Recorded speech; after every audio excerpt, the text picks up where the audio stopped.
How's it going, everybody? All right, I am in Oakland right now. All right, I'm going to be talking about the truck freight rates and stuff here. Basically, look at the DAT.com trends as far as freight and trucks and all that are concerned, and basically parse through what exactly that might translate to as far as what's going on with the economy. I mean, again, it's just my interpretation of it.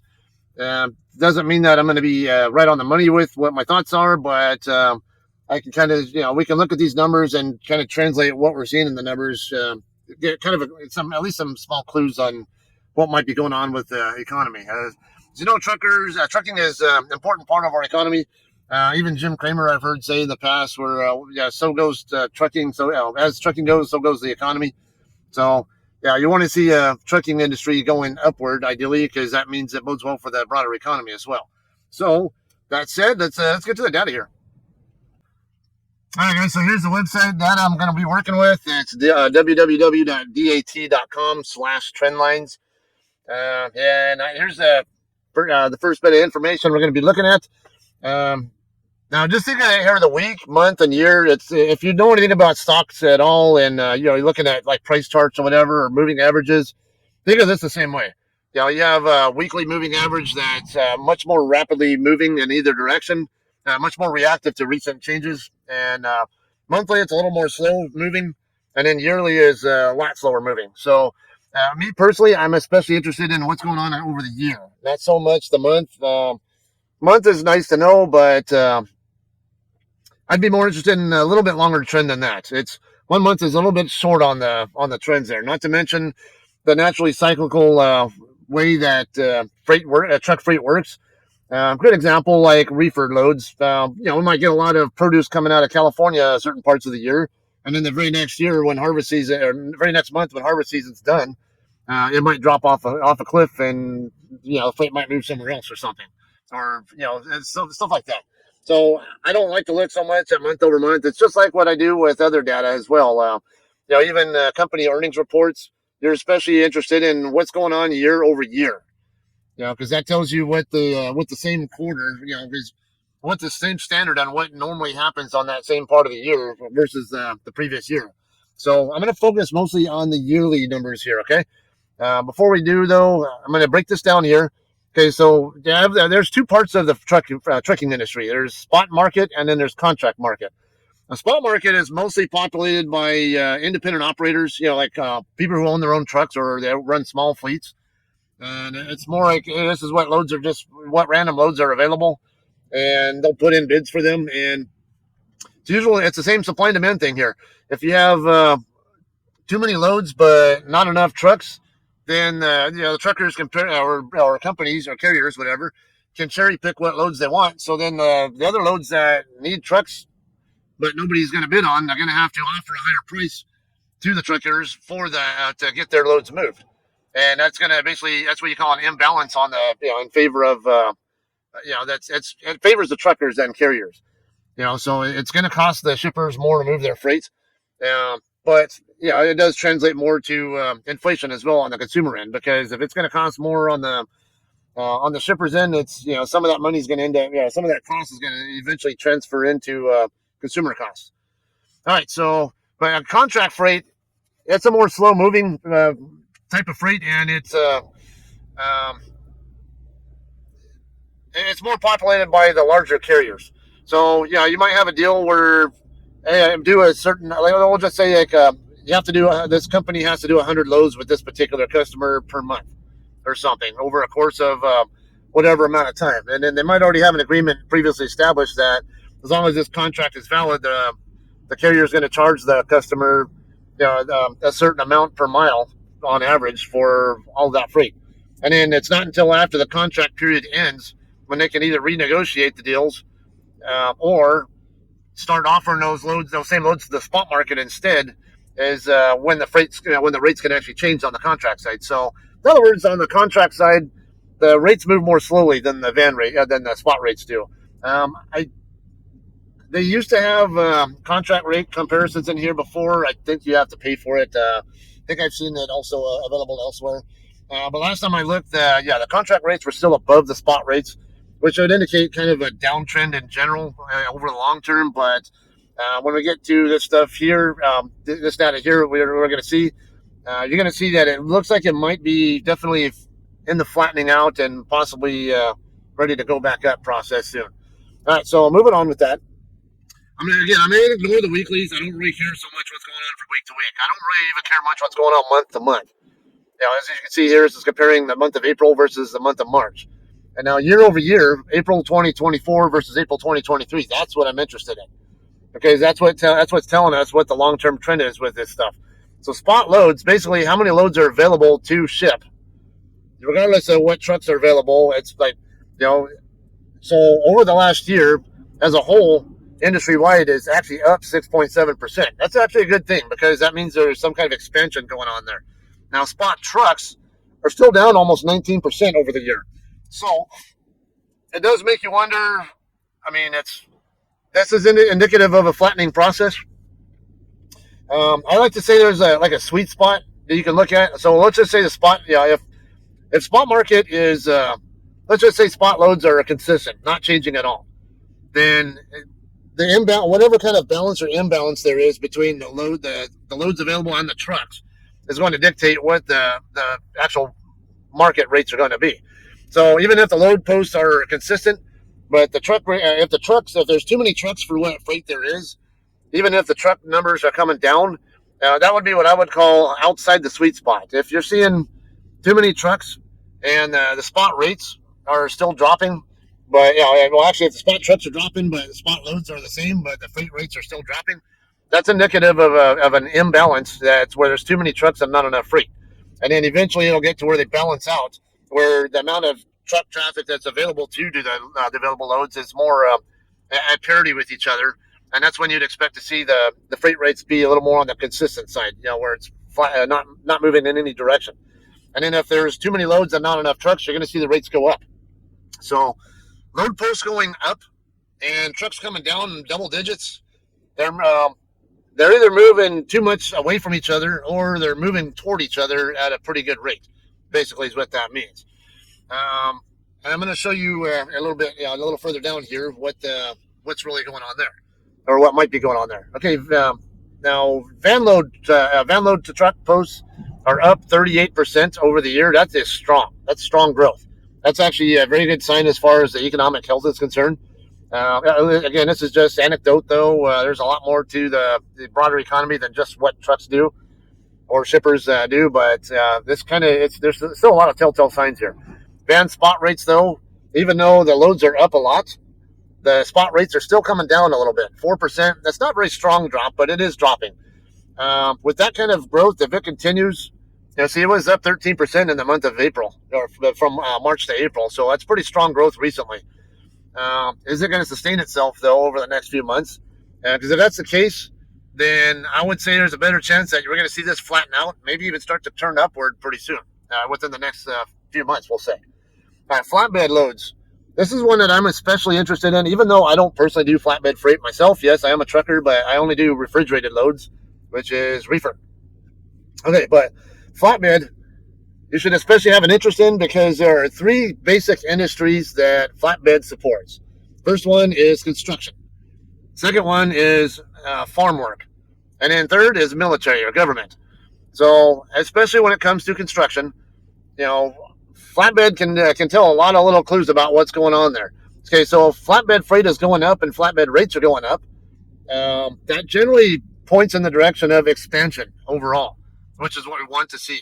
Now, if there's an increase in construction activity, then it also means that other businesses that are not part of the trucking industry are probably expanding their operations. They're either adding more real estate and building on it, or they're doing more upgrade projects to existing real estate or stuff like that, especially real property.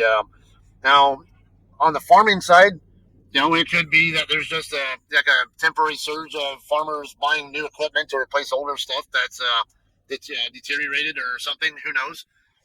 But as a whole, though, if it's trending upward, then that bodes well for the broader economy. It's at least an indication that the economy might be doing okay.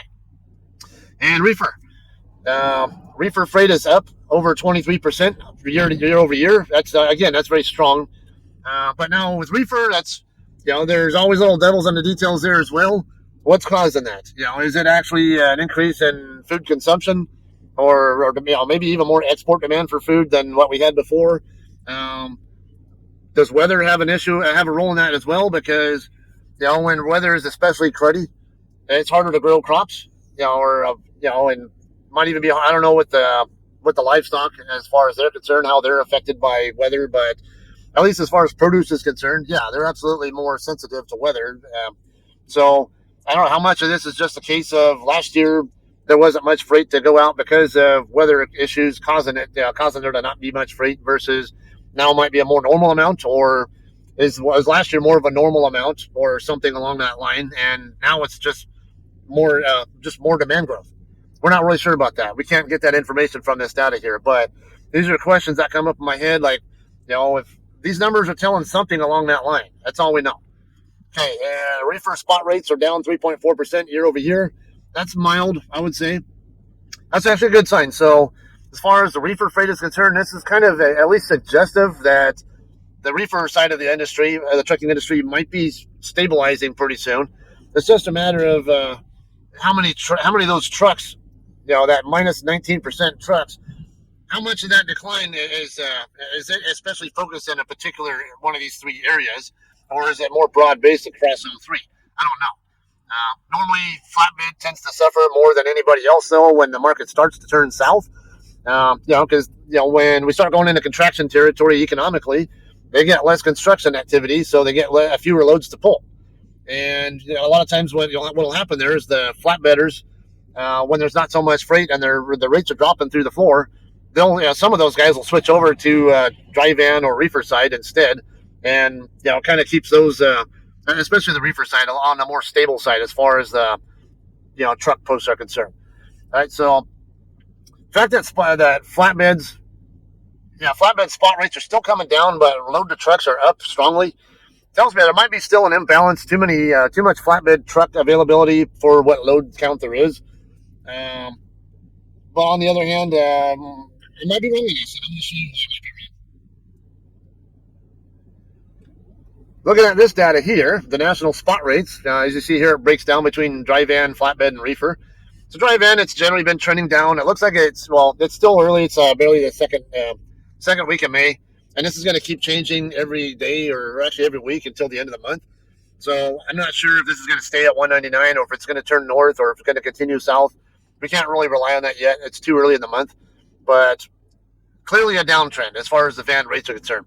That means there are too many trucks available for what freight there is on the dry van side. So if we come back up here, van loads are up very strongly, but the rates are still dropping. That tells you there are too many van trucks available to haul freight. So even if the actual number of van trucks available to do loads are coming down fast, that would tell you we're outside the sweet spot. There's an imbalance. Too many trucks, not enough loads. So, and it won't be until they get more into the sweet spot, and which we might not be far away, because like I mentioned, the van rates are only down 4% over the year. That's really not that bad. So we might be kind of on the periphery of the sweet spot, as I would call it. Okay, looking at the flatbed side, though, this is what's interesting here, though. This only looks at 3 months. I don't have everything for the whole year, but because I've kind of neglected it since May of last year. I have some other data I can show you here. That kind of gives you at least somewhat of a clue what's going on there, though. But this is trending upward. So the rates are trending upward from February through April. That's actually indicative of expansion economically. So there's probably more construction activity going on, more than likely. But then we still have to wonder how much of this is because of other stuff. Again, farm work. Are farmers just making one-time replacements of equipment, or are they adding new equipment to existing inventories? Who knows? But same with military and government. Well, you're going to see a lot more military vehicle movement when there's actually contingency operations or wartime operations going on, and equipment needs to be moved more frequently for that purpose. Not to mention, or sometimes the stuff is just moving domestically from installation to installation for exercises or whatever else. Might be more going on. Who knows? But either way, over the broader flatbed market, with loads going up a lot. Well, this is showing the flatbed spot rates are dropping. year over year, but on a month over month basis, they're up. Now you can see even plus 0.7 right there. So on the next thing, I'm on this spreadsheet that I'm going to show you in a minute. Yeah. So basically, what it's saying is we're trending upward right now, but we're still below last year's numbers. And as long as this keeps trending up from month to month, that's a good thing for eventually we're going to see it stabilize back to where we were last year. But now reefer, it's still dropping a little on the fast side there on the rates, so that's not good. There's that's definitely indicative of definitely an imbalance. Too many trucks and not enough freight. Even though right here we can see the reefer loads are up a pretty solid amount, over 23%. So but with rates still dropping, there's still some kind of an imbalance there. More likely, too many trucks, not enough freight at the time being. But again, spot rate's only down 3.4% for reefer freight. That's a clue that we might be not far from reaching balance. We'll see how the following months progress, but this is at least a clue that there's too many trucks as a whole across the industry, but it might be getting pretty close to being balanced soon. What we don't want to see is it overshoot where there's too many loads and not enough trucks.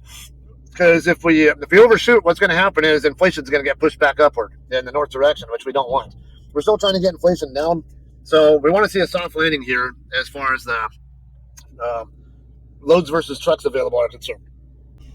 All right, guys. So this is information I have from the later 2022 and early 2023. You saw there between May of last year and February. I didn't do any updating of any data, but it's still we have 9-month period there that we can look at and see what's changed. So in the 9 months, van rates are really not any different. They're right around the same as they were previously, but they are trending downward. So that's not really what we want to see. We're not really sure what went on between May and February as far as that's concerned, but continuing a downtrend, well, hopefully that'll turn in the other direction. The other hand, we see here on the flatbed side, back in July of 2022, they were fetching an average of 330 per mile on their loads back then, but then it dropped all the way down to 266 in May of last year. In February, we were still below. We were below that for sure, but as you see there, we're slowly trending upward. So we're starting to work our way back up to that low up there, that May low there, I guess we can call it. We have a way to go before we catch back up with. So like April of 2024 versus 23, you can see there it's still down about 15 cents per mile. And then let's see, I don't have 2022 for April, so. We still have a bit to go before we start catching up on the year over year. But as we go from month to month, the standard gets easier to catch up with. So end of May, we got just a barely slower 266 rate to compete against. So if May rates keep coming up, it'll be a little bit closer. As you see there, the imbalance between last year's rate and this is 15 cents. Okay, well, we got 1 cent lower in May of 2023, and if we're even just 2 cents higher, then it's only a 12-cent deficit to overcome as far as what previous year's rates are concerned. And what happened in June through January of this year, I don't know. I'm not really sure if it's kind of continued to trickle downward and even maybe even further down than 249 and then came back up at some point in time. So it's very perceivable or conceivable, that over the next few months, we're going to see these rates on the flatbed side get back above the previous year for the same month. All right, so I'll keep monitoring that, or at least I'll try to. I'm busy a lot of times and don't always have time for economic data. Not to mention, I'm not sure a lot of you guys are interested enough in this kind of information. So it actually makes me question if it's even worth doing this at times, if I must be honest. All right, so reefer side. You see there, I was up at $3 per mile back in July of 2022. Got all the way down to 246 in May. But but we're still trending downward there. Again, did it come down to a low point and come back up, and then now coming back down again? I'm not really sure. Missing data there again, but either way, especially the flatbed side, that's what I have the most interest in as far as the little telltale signs with the broader economy. Because if they're going up, then there's some kind of demand going on there, some kind of increase in demand, and I like to think that most of that's construction related and. Businesses are not going to be doing construction projects, even if they've already funded them, or have them already have them set up and all that. If they think the economy is going to start turning south, then they're just going to end up losing the property anyway, or not losing money, even more money on the deal. So a lot of times they'll just sit on the projects until the the market turns, until the conditions are good enough to support something better. All right, guys, that's a wrap on this one. Hope you got some kind of little educational info out of this. I know some other you guys who are, especially in the swing trading group, uh, already pretty savvy about some of this stuff anyway. But yeah, my aim is always on the education side. The more you know, the better your decisions are going to be as far as your investments are concerned, especially your TSP account. All right, so all right, that's all I got. I hope you guys got some really good, useful info here. Let me know what your thoughts are. If you have any, anything to support or contradict my thoughts on this, I'd love to hear it. All right, you have a great day. We'll see you.